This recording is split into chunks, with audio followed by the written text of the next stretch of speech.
کیا آپ نے کبھی سوچا ہے کہ سکون اصل میں کہاں ہے؟ پیسوں میں، لوگوں میں، یا آپ کے اپنے دل کے اندر؟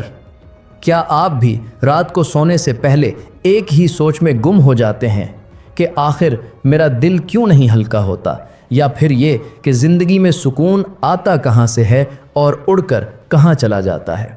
یہ وہ سوال ہیں جو امیر ہوں یا غریب ہر کسی کے دل میں ضرور کھٹکتے ہیں۔ آج ہم ایک ایسے آدمی کی کہانی سنیں گے جس نے دنیا کی ساری آسائشیں خرید لیں، لیکن اپنے گھر کا سکون، گھر کی خاموش خوشی سب کھو دی۔ یہ وہ حقیقت ہے جو دل ہلا دیتی ہے، ایک ایسا چھپا ہوا درد جو حرام کمائی کے باعث ایک گھر پر مسلط ہو گیا۔ یہ ہیں آپ کے اپنے اعمال، یہ ہے آپ کی چھپی ہوئی زندگی، اور یہ ہے عجیب انسان۔ اگر آپ سمجھتے ہیں کہ ایسی باتیں سننا ضروری ہیں تو ابھی سبسکرائب کریں اور اس سفر کا حصہ بنیں، ورنہ ڈر ہے کہیں آپ بھی غفلت کے کسی جال میں نہ پھنس جائیں۔ آج کی کہانی کا مرکزی کردار ہے ذیشان مرزا، عمر 38 سال، ایک بڑا پراپرٹی ڈیلر۔ اس کی اصل طاقت اس کا جھوٹ اور دھوکہ تھا۔ وہ ایک ایسے کرپٹ گروپ کا حصہ تھا جہاں زمینیں ہڑپ کرنا اور غیر قانونی کمیشن کھانا روز کا کام تھا۔ ہر مہینے اس کا بینک اکاؤنٹ بھرتا جاتا، مگر اس کا دل اور روح اندر سے خالی ہوتی جاتی۔ ذیشان نے محنت تو بہت کی تھی، لیکن راستہ غلط چنا تھا۔ اس کی بیوی آمنہ ہر نماز کے بعد روتے ہوئے دعا کرتی تھی کہ اس کا شوہر حلال کمائی کی طرف واپس آ جائے۔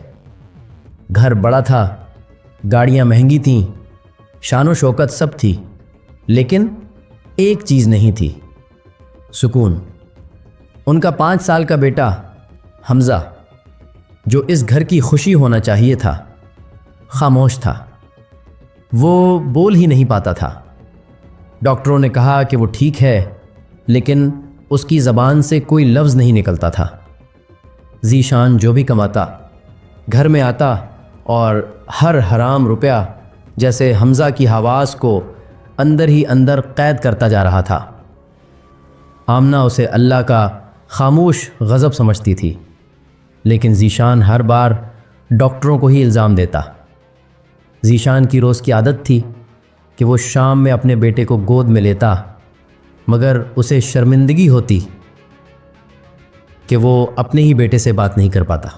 ایک دن ذیشان ایک بڑے غیر قانونی ڈیل سے واپس آیا۔ اس نے ایک بوڑھے آدمی کی زمین دھوکے سے چھین لی تھی اور اس کی قیمت پر ہنس رہا تھا۔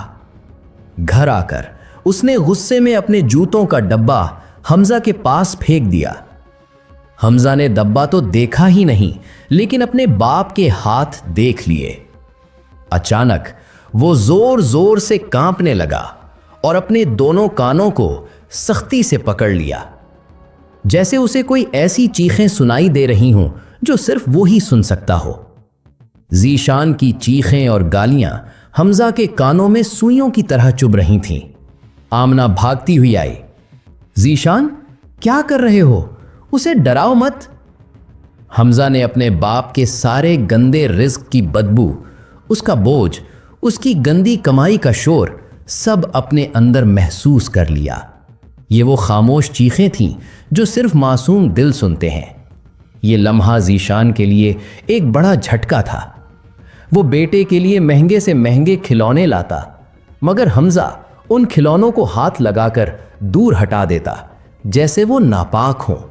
وہ صرف اپنی ماں کے پاس رہتا اور صرف وہی کھاتا جو آمنہ کے حلال پیسوں سے آیا ہوتا۔ ذیشان رات کو اٹھ کر اپنے بیٹے کو دیکھتا، اسے لگتا حمزہ سو رہا ہے، مگر اس کے چہرے پر خوف ہوتا۔ ذیشان کے دل میں وہم اور ڈر بیٹھ گیا۔ اسے لگنے لگا کہ اس کی کمائی ہی اس کی اولاد کی بیماری کی وجہ ہے۔ ذیشان روتے ہوئے کہتا، یا اللہ، میں نے کیا کر دیا؟ ایک رات اسے ڈراؤنا خواب آیا۔ اس نے دیکھا کہ اس کا بیٹا اس کے سامنے کھڑا ہے، مگر اس کی زبان کی جگہ ایک زنجیر بندھی ہوئی ہے۔ حمزہ رو رہا ہے اور وہ زنجیر کھینچ رہا ہے۔ حرام کمائی کی ہے ابا، یہ مجھے ہر لمحہ جلا رہی ہے۔